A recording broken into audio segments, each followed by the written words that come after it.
नमस्कार साथियों, आपका हमारे चैनल स्टडी टॉपर में हार्दिक स्वागत है। आज हम लोग लॉरेंस कोहलबर्ग का नैतिक विकास का सिद्धांत पढ़ेंगे, क्योंकि जो कल मैंने वीडियो पोस्ट किया था उसमें हम लोगों ने जीन पियाजे का नैतिक विकास का सिद्धांत पढ़ा था। इसलिए उस सिद्धांत के बाद लॉरेंस कोहलबर्ग का सिद्धांत पढ़ना बहुत अनिवार्य है, क्योंकि अगर नैतिक विकास की बात की जाए तो लॉरेंस कोहलबर्ग का जो सिद्धांत है वो सर्वमान्य है और बहुत अच्छे से उन्होंने नैतिकता को इसमें शो किया है कि कैसे बालकों का नैतिक विकास होता है। लॉरेंस कोहलबर्ग जो थे, इन्होंने जो अपना ये सिद्धांत दिया है वो कहानियों के माध्यम से दिया है, और विधि कौन सी यूज की है तो साक्षात्कार विधि। ये क्या करते थे कि बच्चों पर इन्होंने जो अपना प्रयोग किया वो 10 से 16 साल के बच्चों पर किया था। बच्चों को ये कहानियाँ सुनाते थे और उन कहानियों के आधार पर फिर पूछते थे कि बताओ क्या होना चाहिए क्या नहीं होना चाहिए। फिर जब बच्चे उसमें जो भी जवाब देते थे उसके आधार पर ये नैतिकता फिक्स करते थे कि किस बच्चे में किस स्तर की नैतिकता पाई जाती है और किस उम्र में किस टाइप की नैतिकता आती है। तो इनका जो ये सिद्धांत है कोहलबर्ग का, वो सर्वमान्य सिद्धांत है और बहुत इम्पॉर्टेंट सिद्धांत है। आपकी प्रतियोगी परीक्षाओं में जितनी भी शिक्षक भर्ती की परीक्षाएं हैं उन सभी में कोहलबर्ग का नैतिक विकास के सिद्धांत से प्रश्न जरूर आते हैं कि ये किस स्टेज का में होता है। जैसे अगर उसमें पुरस्कार की बात की जाए तो किस स्टेज में बच्चे पुरस्कार के स्वरूप उनके अंदर नैतिकता जनरेट होती है। तो इससे कैसे कैसे प्रश्न आएंगे ये भी हम आपको जो आपके ऑब्जेक्टिव टाइप क्वेश्चन होंगे उनमें आपको करवाएंगे। पूरा जो चैप्टर मैंने पढ़ाया है सबका ऑब्जेक्टिव आपको मिलेगा। तो पहले हमें थ्योरी पढ़ना है, क्योंकि थ्योरी जो होती है उसी से आगे ऑब्जेक्टिव बनाए जाते हैं। थ्योरी जो होती है वो पूरा कॉन्सेप्ट क्लियर कराती है और हमारे दिमाग में वो कॉन्सेप्ट उसको मतलब पूरा उनके सिद्धांत की संरचना डेवलप हो जाती है, जिससे आगे जो भी हमारे सामने परीक्षाओं में प्रश्न आते हैं तो हम उनका आसानी से उनको हल कर पाते हैं। तो आइए पहले थोड़ा सा इनका इंट्रोडक्शन जान लेते हैं कि कोहलबर्ग कौन थे। तो देखिए, जो लॉरेंस कोहलबर्ग थे, ठीक है, इनका पूरा नाम था हेनरी लॉरेंस कोहलबर्ग। क्या नाम था? Henry Lawrence Kohlberg. ठीक है, हेनरी लॉरेंस कोहलबर्ग इनका पूरा नाम था। ये जर्मनी मूल के थे। कैसे थे? जर्मनी मूल के थे, क्योंकि इनके जो माता पिता थे वो जर्मन के थे, लेकिन ये रहते कहाँ थे? अमेरिका में। तो जर्मनी मूल के थे ये और अमेरिकी मनोवैज्ञानिक कहे जाते हैं। ये अमेरिकी मनोवैज्ञानिक कहे जाते हैं, लेकिन जो इनका जेनेटिक जीन है वो कहाँ का है? जर्मनी का है। ठीक है, तो प्रश्न अगर आएगा तो ये कहाँ के निवासी हैं तो कहा जाएगा अमेरिका के निवासी हैं। ठीक है, नेक्स्ट पॉइंट है, इन्होंने अपना ये सिद्धांत 1969 में दिया था। 1969 में इन्होंने अपना ये सिद्धांत दिया था। उसके बाद इन्होंने अपने सिद्धांत में संशोधन किया, और संशोधन कब किया? 1981 में। ठीक है, सिद्धांत कब दिया? तो 1969 में दिया, और अपने सिद्धांत में संशोधन कब किया? तो 1981 में इन्होंने अपने सिद्धांत में संशोधन किया। इनके सिद्धांत का आधार क्या था? कहानियाँ थी। मैंने आपको बताया है कि इनके जो सिद्धांत का आधार था वो कहानियाँ थी। कहानियाँ ये बच्चों को सुनाते थे और उसके बाद अंत में निर्णय पूछते थे। कहानियाँ कैसी होती थी? नैतिकता पर आधारित होती थी। अंत में निर्णय पूछते थे कि इस जगह आप होते तो क्या करते। फिर बच्चे अपने अकॉर्डिंग जवाब देते थे, उसके अनुसार ये बच्चे की नैतिकता निर्धारित करते थे। तो इनके सिद्धांत का आधार क्या है? तो आधार है कहानियाँ। इन्होंने 11 नैतिक कहानियों का उपयोग किया था बच्चों के प्रयोग में। कैसे? और बच्चों से जो प्रयोग कराते थे वो कैसे कराते थे? साक्षात्कार के माध्यम से। पहले कहानी सुनाते थे, फिर बाद में बच्चों से प्रश्न पूछते थे। ठीक है, 11 नैतिक कहानियाँ थी, जिनमें से एक प्रसिद्ध कहानी थी। एक इनकी जो कहानी है वो बहुत प्रसिद्ध है, सिद्धांत में उसी का वर्णन किया जाता है, जो एक हिंज नामक व्यक्ति पर आधारित थी। ठीक है, किस व्यक्ति पर आधारित थी? तो हिंज नामक व्यक्ति पर आधारित थी। कभी कभी परीक्षा में सीधा डायरेक्टली पूछ लेते हैं कि कोहल के नैतिक विकास के सिद्धांत में जो कहानी का मुख्य पात्र था वो कौन था? तो हिंज था। ठीक है, हिंज नामक व्यक्ति था। उसकी जो ये कहानी थी वो ज़्यादा फेमस थी, 11 कहानियों में से एक। ठीक है, अभी आगे इसका बताएंगे हम। इन्होंने अपना प्रयोग 10 से 16 वर्ष के बालकों पर किया। कितने वर्ष के बालक थे? तो 10 से 16 और 16 वर्ष के एवं फिर लास्ट में जो इनका सिद्धांत की तृतीय अवस्था है वो 10 से लास्ट तक जाती है, जहाँ तक व्यक्ति के अंदर नैतिकता जनरेट हो सकती है वहाँ तक। ठीक है, तो इन्होंने अपना प्रयोग 10 से 16 वर्ष के बालकों पर किया। किस विधि से किया? तो साक्षात्कार विधि के माध्यम से किया है। ठीक है, याद रखना है साक्षात्कार विधि से। उसमें आ सकता है किस मनोवैज्ञानिक ने साक्षात्कार विधि का प्रयोग किया था अपने सिद्धांत को पारित करने में? तो वो कौन है? लॉरेंस कोहलबर्ग है। इनकी 3 पुस्तकें हैं जो बहुत फेमस हैं। उसमें से जो ये सिद्धांत है नैतिक विकास का सिद्धांत, ये जो पहली पुस्तक है साइकोलॉजी ऑफ मोरल डेवलपमेंट, बहुत फेमस पुस्तक है। इसी में इस सिद्धांत का वर्णन है।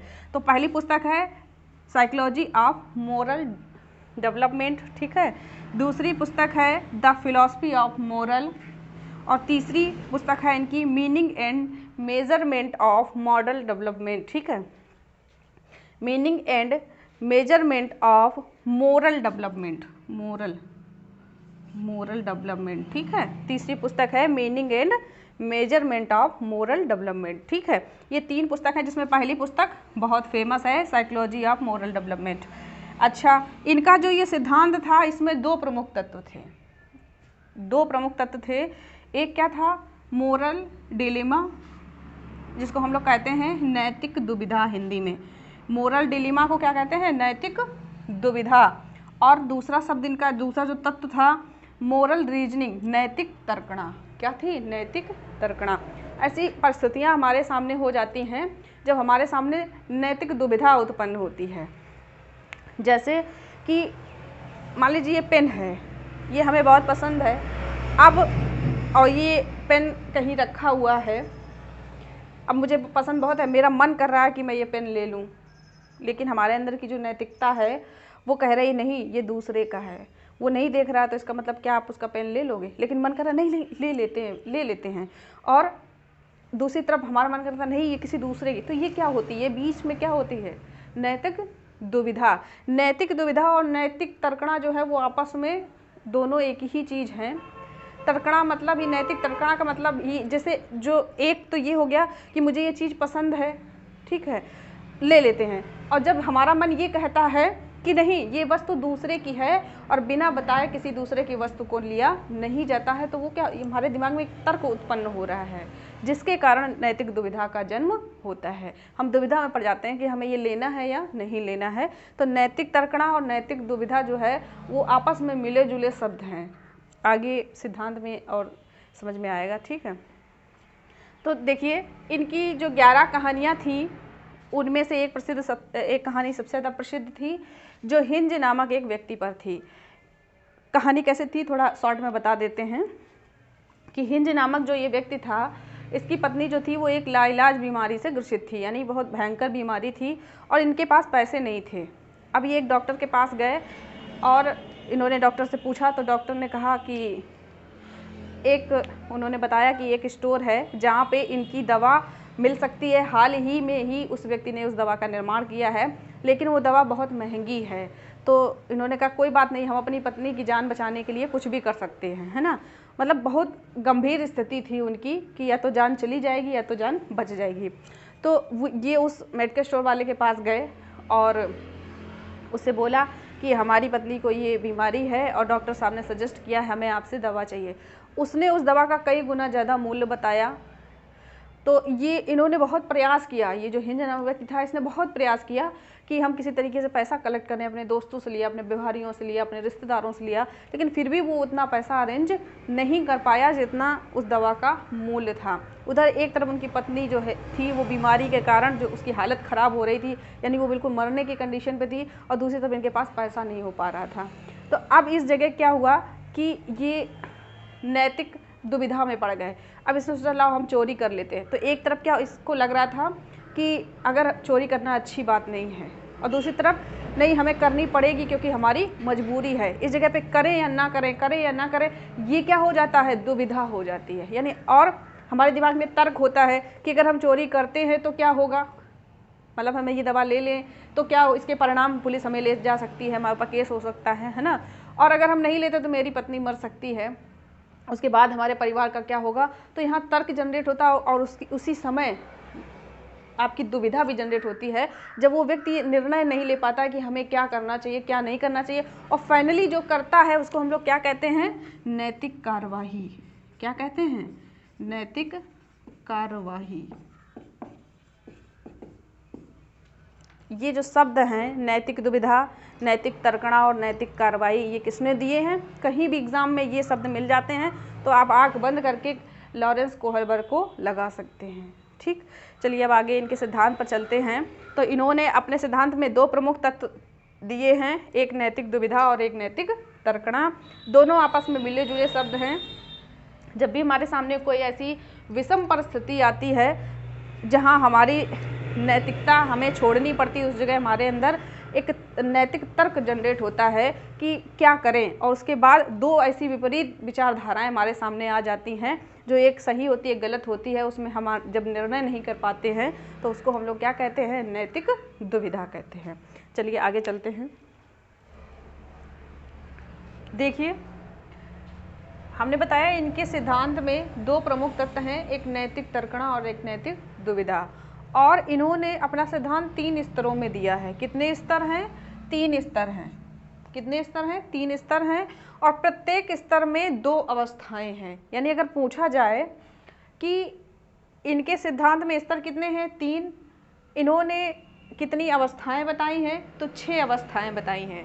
प्रत्येक स्तर में 2 अवस्थाएं हैं। ठीक है, इनके सिद्धांत में कितनी अवस्थाओं का वर्णन है, तो 6 अवस्थाओं का वर्णन है।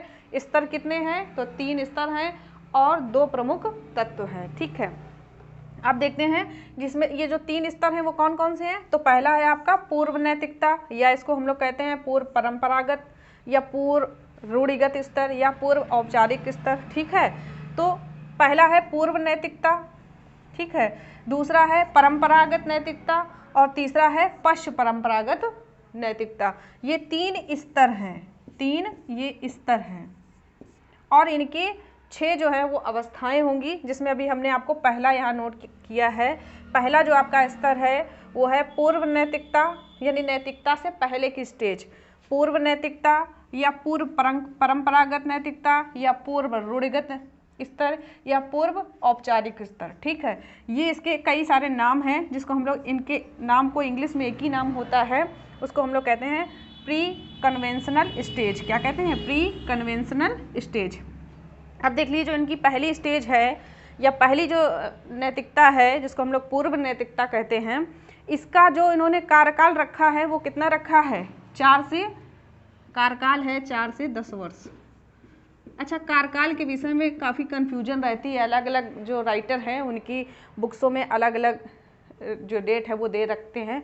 पहली चीज़ तो जो इनका ये स्तर है, ये जो सिद्धांत है नैतिक विकास का सिद्धांत, बहुत कम ऐसी बुक्सें होती हैं जिनमें ये सिद्धांत जो है वो देते भी हैं, और जिसमें दे भी रहे हैं उसमें सही से जानकारी नहीं देते हैं। एथेंटिक बुक्स है, सब राइटरों की अपनी अपनी हैं, तो इतना ज़्यादा एज का वो नहीं इशू रहता है। कहीं आपको 5 से 10 वर्ष भी मिलता है, कहीं 4 से 11 वर्ष मिलता है, कहीं 4 से 10 वर्ष मिलता है। तो जो ये पहली स्टेज है वो है आपकी 4 से 10 वर्ष। अब देख लीजिए, 4 से 10 वर्ष में इसको पूर्व नैतिकता कहा जाता है। कहते हैं इसमें क्या होती है कि बच्चों के अंदर नैतिकता नहीं होती है। इस पहले स्तर को इन्होंने 2 भागों में डिवाइड किया है। पहला है आपका आज्ञाकारिता एवं दंड की अवस्था। 2 अवस्थाएं बताई हैं पहले स्तर में, आज्ञाकारिता एवं दंड की अवस्था, और दूसरी अवस्था इन्होंने बताई है, ये दूसरी अवस्था है, दूसरी अवस्था। प्रत्येक स्तर में 2 अवस्थाएं हैं, तो ये दूसरी अवस्था है और ये पहली अवस्था है। पहली अवस्था, पहली अवस्था कौन सी है, आज्ञाकारिता एवं दंड की अवस्था, और दूसरी है यांत्रिक सापेक्षता, इसको कहते हैं दूसरी अवस्था को, या अहम की अवस्था कहते हैं। देखो कैसे समझते हैं इसको। जो पहली अवस्था है आज्ञाकारिता एवं दंड की अवस्था, इसमें क्या होता है कि बच्चा जो होता है वो फुली माता पिता के नियंत्रण में होता है, यानी उसके अंदर जो भी नैतिकता का जन्म होता है वो कैसे होता है, माता पिता के कारण होता है ना, माता पिता के भय के कारण होता है। जैसे कोई भी चीज़ मार्केट से आई, उसके घर में कोई खाने की चीज़ आई या कोई खिलौना आया, उसके घर में और छोटे भाई बहन हैं, अब वो बच्चा क्या चाहेगा, बच्चा ये चाहता है कि सारा हमें मिल जाए, सारी जो खाने की वस्तुएं हैं वो मुझे मिल जाए, या खेलने के लिए जो मेरे लिए आए वो मैं किसी को नहीं दूंगा। तो यहाँ पे क्या होता है, माता पिता का नियंत्रण होता है। माता पिता जो होते हैं वो दंड के आधार पर, यानी जितना ज़्यादा नियंत्रण होगा, दो उसको, दोगे कैसे नहीं, देना पड़ेगा। तो माता पिता के डर से वो चीज़ जो है वो दूसरों को शेयर करता है। इसलिए जो पहली अवस्था है वो कैसी, आज्ञाकारिता की अवस्था है। यहाँ जो नैतिकता आपको दिखती है बच्चों को, जैसे मान लो कोई आया, उन्होंने कहा चलिए चाचा आए हैं इनके पैर छुओ, या ये दीदी आई इनसे नमस्ते करो, या मैम आई है, या जो भी है इनसे ये करो, ठीक है। तो ये क्या है, आज्ञाकारिता। माता पिता के सिर्फ आज्ञा की वजह से वो ऐसा कर रहा है। वो भी कभी कभी क्या होता है कि माता पिता को प्रताड़ित भी करना पड़ता है किसी कार्य के लिए। स्वयं नैतिकता जनरेट नहीं होती है, दूसरे के अंडर जो माता पिता के नियंत्रण किया के स्वरूप वो नैतिकता इनके अंदर दिखती भी है, जो थोड़ी बहुत दिखती है, ठीक है। दूसरी इन्होंने जो अवस्था बताई है वो बताई है यांत्रिक सापेक्षता की अवस्था या अहम की अवस्था। यहाँ बच्चा क्या होता है, थोड़ा अपने आप को देखता है, उसके अंदर थोड़ा अहम हो जाता है, अपने आप को देखता है ना। और क्या करता है, और कैसा होता है, स्वार्थी होता है, बिल्कुल, है ना। अब अगर माता पिता ने उनसे कहा कि जाओ बेटा ये सामान ले आओ, जाके दुकान चले जाओ, ये सामान ले आओ, तो कहेगा इसके बदले में मुझे क्या मिलेगा। या जैसे उसमें होता यही है कि जैसे हम लोग बच्चों से कुछ सामान मंगवाते हैं तो कह देते हैं कि मतलब ले आओ, इसमें से 2 रुपये 4 रुपये 5 रुपये तुम ले लेना, है ना। या क्लास में भी ऐसा होता है कि बच्चे अगर अच्छा वर्क करके ले जाते हैं तो टीचर उनको शाबाशी दे देते हैं। तो वो क्या होता है, एक यंत्र के समान कार्य करने लगता है। उसको हर चीज़ में उसे बस वही दिखेगा कि अगर मैं ऐसा करूँगा तो मुझे ऐसा मिलेगा, अगर मैं ऐसा करूँगा तो मुझे ऐसा मिलेगा। तो ये जो सेकंड अवस्था है इसको हम लोग यांत्रिक सापेक्षता की अवस्था या अहम की अवस्था कहते हैं। यहाँ जो बच्चा होता है उसको नैतिकता का कोई ज्ञान नहीं होता है ना। कि जैसे अगर वो आपका कोई कार्य कर रहा है तो इसका मतलब ये नहीं कि हाँ उसके अंदर नैतिक गुण इसलिए वो आपका कार्य कर रहा है। आप जो उसको उसके परिणाम स्वरूप देते हो उसी का परिणाम होता है जो वो आपका कार्य करता है ना। तो ये यांत्रिक सापेक्षता। या जैसे हमने प्रथम बार बताया था कि घर में कोई आता है और माता पिता कहते हैं कि बेटा जाओ इनके पैर छू लो, इनसे नमस्ते कर लो, इनसे ये कर लो वो कर लो, जो भी नैतिक गुण उनको बताते हैं। तो दूसरे में क्या होता है, वो यांत्रिक होता। कोई घर में आया रिश्तेदार, वो उसने पैर छुए, नमस्ते किया, भाग गया, मतलब उसे ये नहीं पता कि इसका सेंस क्या है, इसका मीन्स क्या है। बस ये है कि वो हाँ घर में कहा गया तो मैंने कर दिया, ये चीज़ हो जाती है। तो ये 2 स्टेज हैं जिनको पूर्व नैतिकता कहते हैं। इसमें जो है वो बच्चा स्वयं नैतिकता क्या होती है इसको जानता नहीं है, माता पिता के दबाव में या तो करता है, या तो वो आगे दूसरे जो स्टेज है यांत्रिक सापेक्षता, या तो वो मशीनी तौर पर, यानी एक तरीके से कि हाँ मुझे ये काम करना है तो कर दिया, क्या सेंस है क्या मीन्स है इसका कोई पता नहीं होता है, ठीक है। तो और यहाँ पे जो जनरेट होती वो क्या होती है, दुविधा हो जाती है। जैसे कोई नैतिक दुविधा,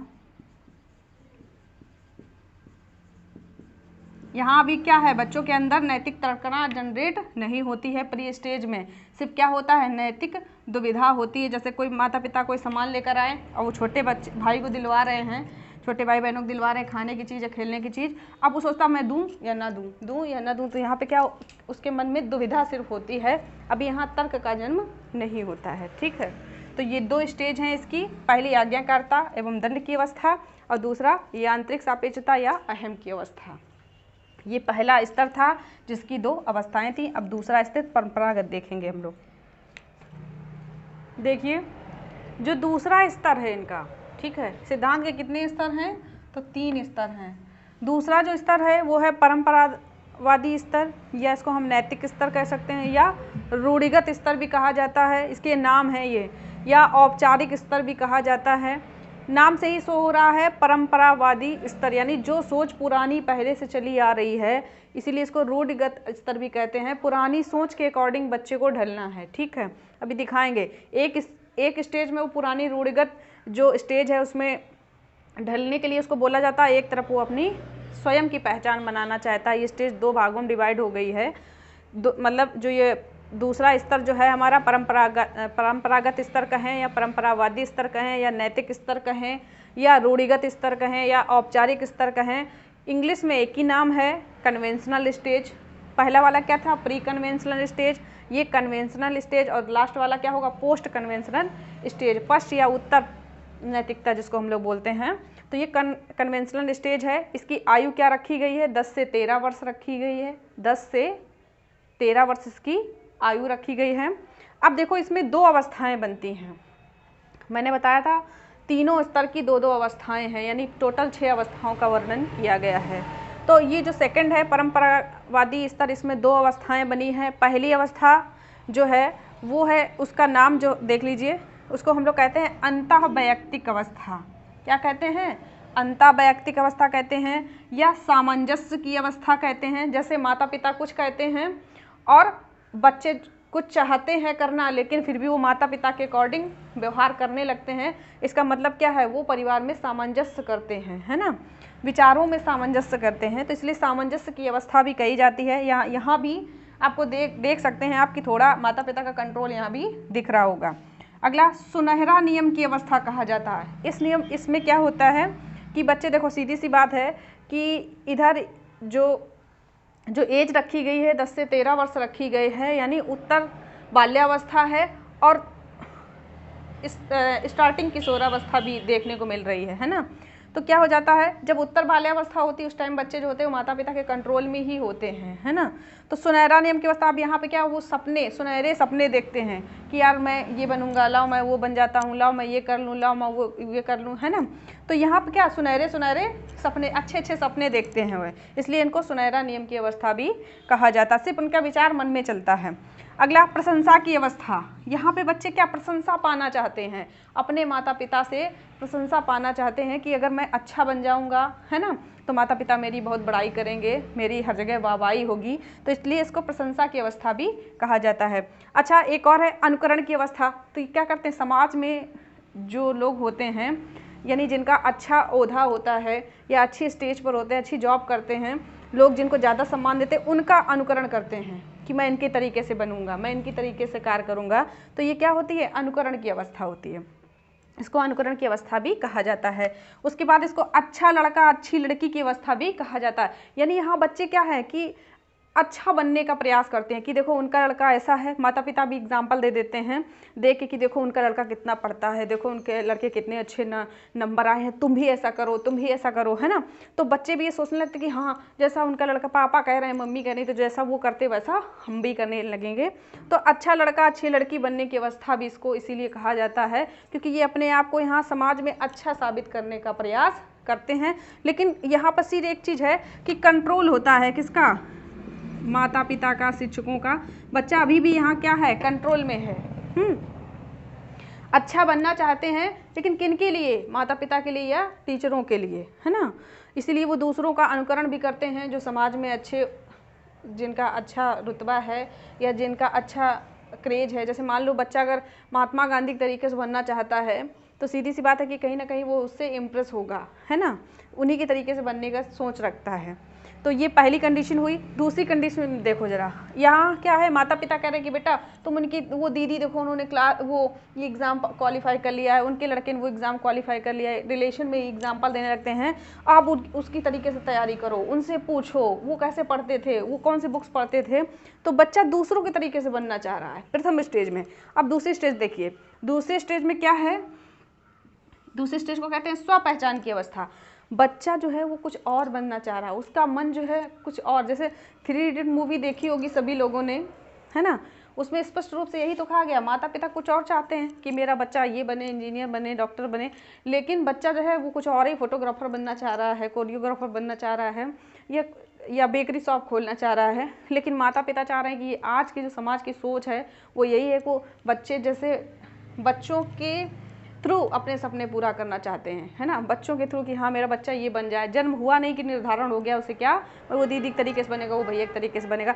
लेकिन हर व्यक्ति जो है उसके अंदर व्यक्तिगत विभिन्नता होती है, सबका आयु स्तर, सबका जो मानसिक स्तर होता है वो अलग होता है, सबके सोचने का तरीका अपना अपना अलग होता है, सबकी जो रुचि होती है वो अलग होती है। तो बच्चा क्या है, वो यार कुछ और बनना चाह रहा है, उसके अंदर इंटरेस्ट कुछ और है, लेकिन घर वाले लगाए कुछ और है ना, समाज हमसे कुछ और चाहता है कि नहीं तुम उसकी तरीके से बनो। तो ये प्रथम स्टेज। लेकिन बच्चा जो स्व पहचान बनाना चाहता है, यानी वो अपना करना चाहता है, जो उसके अंदर की क्वालिटी है, जो उसके अंदर का इंटरेस्ट है ना, स्व पहचान बनाना चाहता है। तो इसीलिए इसको अपनी पहचान बनाने की अवस्था, स्व पहचान की अवस्था भी कहा जाता है। सत्ता एवं सामाजिक अवस्था, कहते हैं इसको, या सामाजिक सम्मान की अवस्था। बच्चा समाज से सम्मान प्राप्त करना चाहता है ना, लेकिन दूसरों के तरीके से बन के नहीं, अपने अकॉर्डिंग कुछ अपनी पहचान बनाना चाहता है, अपने इंटरेस्ट के अकॉर्डिंग पहचान बनाना चाहता है। ये द्वितीय स्टेज है। फिर भी तब यहाँ क्या जनरेट होता है आपकी नैतिक दुविधा। नैतिक दुविधा एक तरफ है जो दूसरे लोग हमसे ये उम्मीद लगाए हैं कि नहीं तुम उसकी तरीके से बनो, हमारे माता पिता लगाए उसकी तरीके से बनो, और दूसरी तरफ बच्चा कुछ और बनना चाहता है तो कहता है क्या करूं, इनकी सुनूं या इनकी सुनूं, इनकी सुनूं या अपने मन की सुनूं। तो यहाँ पे क्या क्रिएट होता है, नैतिक दुविधा क्रिएट होती है। समझ में आ गया होगा। प्रथम जो है यहाँ पे अनुकरण की अवस्था कहें, अच्छा लड़का अच्छी लड़की की अवस्था कहें, यहाँ क्या था, बच्चा अपने आप को साबित करता है या उसके जैसा बनना चाहता है जैसा माता पिता या शिक्षक चाहते हैं। दूसरी तरफ वो स्वयं अपने अकॉर्डिंग, अपने रुचि अपने इंटरेस्ट के अकॉर्डिंग अपने लिए कैरियर चुनना चाहता है, वो अपने अकॉर्डिंग अपने हिसाब से अपने आप को ढालना चाहता है। इस जगह उसके साथ में फिर नैतिक दुविधा जनरेट हो जाती है। ठीक है, तो ये 2 स्तर हो गए। तीसरा स्तर देख लेते हैं। ये जो तीसरा स्तर है वो है उत्तर परंपरावादी स्तर। ठीक है, उत्तर परंपरावादी स्तर है, इसको हम लोग उत्तर नैतिकता भी कहते हैं, उत्तर रूढ़िवादी स्तर भी कहते हैं। यानी नैतिकता का जो चरम स्तर है वो यही है, तीसरा स्तर। ठीक है, इस स्तर तक बच्चों के अंदर नैतिकता जनरेट हो जाती है। और इसकी आयु काल क्या रखा गया है, 13 से 16 वर्ष या उससे आगे तक। ठीक है, 13 से 16, क्योंकि 16 वर्ष तक के बालकों का इन्होंने अध्ययन किया, उससे आगे भी चलता रहेगा। तो इसका जो एज ग्रुप रखा गया है 13 से 16 रखा गया है। नाम देख लीजिए, उत्तर परंपरावादी स्तर या उत्तर नैतिकता स्तर या उत्तर रूढ़िवादी स्तर, इसकी कोई भी नाम मिल सकता है, लेकिन इंग्लिश याद रखना है, पोस्ट कन्वेंशनल स्टेज। एक ही नाम है इंग्लिश में, पोस्ट कन्वेंशनल स्टेज। ठीक है, अच्छा अब देखो इसमें 2 उप अवस्थाएं दी गई हैं, है ना। तीसरे स्तर में भी 2 अवस्थाएं दी गई हैं, जिसमें पहली अवस्था है आपकी कानूनी अभिमुखी अवस्था। क्या है, कानूनी अभिमुखी अवस्था। और इसी का अगला नाम जो है, इसको और किस नाम से जानते हैं, तो वो है सामाजिक ठेका अवस्था या सामाजिक अनुबंध। अब बच्चा क्या कहता है, समाज के साथ एक अनुबंध बनाता है। अनुबंध जानते हैं क्या है, एक तरीके से कहें कि मैचअप करना चाहता है बच्चा समाज के साथ में। जैसे कोई बच्चा है अपना टिफ़िन लेके जाता है तो वो कहता है कि चलो तुम हमें अपना दो, हम आपको अपना देते हैं। या समाज से कुछ लेन देन वाला व्यवहार करना चाहता है कि हम आपके साथ ऐसा कर रहे हैं तो आप हमारे साथ ऐसा करो। जैसे नहीं नॉर्मली होता है कि एक व्यवहार टाइप में होता है कि हम भाई तुम्हारे यहाँ आए हैं तो तुम हमारे यहाँ आओ। तो एक सामाजिक अनुबंध बनाता है वो, है ना। आपस में बराबरी का संबंध रखना चाहता है कि तुम मेरे काम आओ, मैं तुम्हारे काम आऊँ। इस टाइप की नैतिकता होती है। ठीक है, और दूसरी क्या होती है, अब यहाँ पर तर्कणा जनरेट हो जाती है। कौन होती है, नैतिक तर्कणा। बच्चा अब यहाँ पे तर्क कर सकता है, अच्छे बुरे का तर्क कर सकता है। ठीक है, जैसे मैंने एक एग्जांपल दिया था कि जब जीन पियाजा का सिद्धांत हम पढ़ा रहे थे, उसमें बताया था कि सेकंड स्टेज में बच्चों को बताया जाता है। प्री स्टेज में उन्होंने भी 3 स्टेज बताई थी, तो उसमें प्रथम स्टेज जो थी उसमें नैतिकता बिल्कुल नहीं थी। द्वितीय जो स्टेज बताई थी उसमें उन्होंने क्या बताया था कि जैसे बच्चों को बताया जाता है कि बेटा जीव को मारना पाप होता है, लेकिन किन्हीं परिस्थिति बस जब उनका जो 3rd लेवल था उसमें ऐसी परिस्थिति आ जाती है कि आप कहीं जा रहे हो और वो जीव आपके ऊपर अटैक करा, आपकी जान पे बतना आई, तब आप क्या करेंगे, क्या उस जीव को नहीं मारेंगे, है ना। तब क्या हो जाती है, सोच हो जाती कि नहीं अगर ये हमें हार्म नहीं पहुंचा रहा है तो हम नहीं मारेंगे, लेकिन अगर मेरी जान पे बनी है तो हम मारेंगे। वहाँ पे क्या तर्कणा जनरेट हो जाती है ना। तो वही अब सिस्टम यहाँ भी है। एज क्या है, 13 से 16 वर्ष है। 2 अवस्थाएं दी गई हैं। एक है सामाजिक अनुबंध। अब समाज के साथ वो कैसा अनुबंध बनाता है, भाई अगर तुम उसके साथ अच्छा करोगे तो तुम्हारे साथ अच्छा करेगा, अगर आप उसके साथ बुरा करोगे तो वो बुरा करेगा। चूँकि अब उसके अंदर क्या है, नैतिक तर्कणा जनरेट हो चुकी है। अब दुविधा नहीं है कि नहीं करना ही है, कि नहीं करना है। अब तर्कणा उसके अंदर जनरेट हो गई है। बच्चा तर्क कर सकता है कि आप मेरे साथ अच्छा कर रहे हो तो आपके साथ अच्छा करेगा, आप अगर उसके साथ बुरा कर रहे हो तो आपके साथ वो बुरा करेगा। सीधी सी बात है, सामाजिक अनुबंध की समझ अब उसके अंदर जनरेट हो चुकी है। समाज के अनुरूप वो व्यवहार करने लगा है। दूसरी जो है सांसारिक नीतिपरक अवस्था, ये सर्वोत्तम अवस्था है नैतिकता की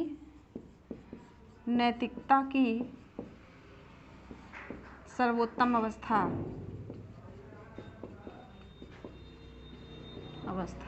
इसमें क्या होता है, इसमें नैतिकता सबसे उच्च क्वालिटी की होती है कि भाई यार मेरे साथ अगर कोई गलत कर भी रहा है तो भी हम उसके साथ अच्छा ही करेंगे, बस इतना समझ लीजिए। यहाँ क्या है, सामाजिक अनुबंध में तुम मेरे साथ अच्छा करोगे तो मैं तुम्हारे साथ अच्छा करूँगा, तुम मेरे साथ अच्छा करोगे तो मैं तुम्हारे साथ अच्छा करूँगा।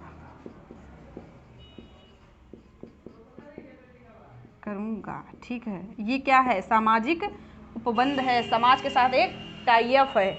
और जो ये नैतिकता है, सांसारिक नीति परक अवस्था जिसको कहते हैं, या सार्वभौमिक नीति परक उपबंध कहते हैं, या इसको क्या कहते हैं, परोपकार की अवस्था भी कहा जाता है। यहाँ क्या होता है देखिए जरा, सर्वोत्तम नैतिकता की अवस्था होती है, मैं यहाँ रफ करके लिख रही हूँ, मेरे साथ कोई कुछ भी करे, मेरे साथ कैसा भी व्यवहार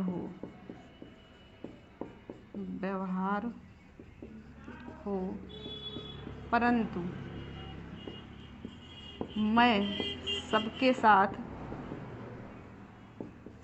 साथ अच्छा करूँगा। ऐसे विचारक कौन है, जैसे इनमें कैसे किसके किसके नाम आ जाते हैं आपके, जैसे स्वामी विवेकानंद,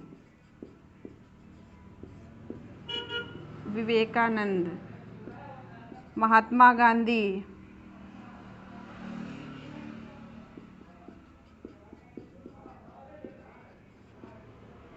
ठीक है, रविन्द्रनाथ टैगोर, राजा हरिश्चंद्र, सुभाष चंद्र बोस, जितने भी क्रांतिकारी हुए हैं, ठीक है, जितने भी समाज सुधारक हैं वो सब इसी के, चाहे उनके साथ कैसा भी, राजा राम मोहन राय थे जिन्होंने सती प्रथा पे काम किया था, लोग उनके ऊपर जब वो निकलते थे तो उनके ऊपर कंकड़ पत्थर फेंकने लगते थे, कचरा डालने लगते थे कि यही वो व्यक्ति है जो समाज को बदलना चाह रहा है, यही ये व्यक्ति है, देखो मारो इसको, लोग दौड़ा लेते थे उनको। लेकिन वो कैसे थे, उनके अंदर जो नैतिकता थी वो कौन थी, सांसारिक नीति पर नैतिकता थी, यानी परोपकार की नैतिकता थी उनके पास। चाहे उनके साथ कोई कैसा भी व्यवहार करे, लेकिन उन्हें जो करना है वो करेंगे, समाज हित में करेंगे। समझ में आ गया कि मेरे साथ कोई कैसा भी व्यवहार करे परंतु मैं सबके साथ अच्छा करूँगा। ये जो नैतिकता होती है वो सार्वभौमिक नीति परक उपबंध होता है, या सांसारिक नीति परक अवस्था इसको कहते हैं। और यहाँ सामाजिक अनुबंध होता है, समाज के साथ, जैसा तुम मेरे साथ करोगे वैसा मैं आपके साथ करूँगा। तो ये 3 इनके स्तर थे सिद्धांत में, जिसकी 6 अवस्थाएं थी। 3 स्तर कौन कौन से थे, पहला क्या था आपका, पूर्व परंपरागत स्तर, दूसरा परंपरागत स्तर, और तीसरा उत्तर परंपरागत स्तर या पश्चिम परंपरागत स्तर। ठीक है, ये 3 स्तर थे जिनकी 6 अवस्थाएं थी। अच्छा, अगर देख लेते हैं कि इन्होंने जो ये अपना सिद्धांत दिया, इसमें कहीं महिलाओं का वर्णन नहीं किया है कि महिला पे इसको कैसे लागू किया जाता है, तो ये इसकी आलोचना है। दूसरा ये कि ये हर स्थिति में लागू किया जा सकता है, हर क्षेत्र में, चाहे वो भौगोलिक स्थिति वहाँ की कैसी भी हो, वहाँ की सांस्कृतिक स्थिति कैसी भी हो, हर स्टेज पे, हर जगह के बच्चों पर इसको लागू किया जा सकता है। ये इसके प्रमुख बिंदु हैं। उम्मीद करते हैं कि ये जो सिद्धांत है मैंने बहुत अच्छे से आपको समझाने का प्रयास किया है, तीनों अवस्थाएं अच्छे से समझाई हैं। कब बच्चे के अंदर नैतिक दुविधा जनरेट होती है, कब उसके अंदर नैतिक तर्कड़ा जब जनरेट होती है। ठीक है, ये सिद्धांत अगर नैतिक विकास के सिद्धांत की कहीं बारी आएगी तो सर्वोत्तम सिद्धांत है ये। ठीक है, परीक्षा में प्रश्न भी इससे आते हैं। तो अगर वीडियो आपको हेल्पफुल लगा है तो ईमानदारी से वीडियो को शेयर ज़रूर कर दिया करें, ताकि दूसरे का भी भला हो जाए और थोड़ा मेरा भी भला हो जाए। Thank you for watching.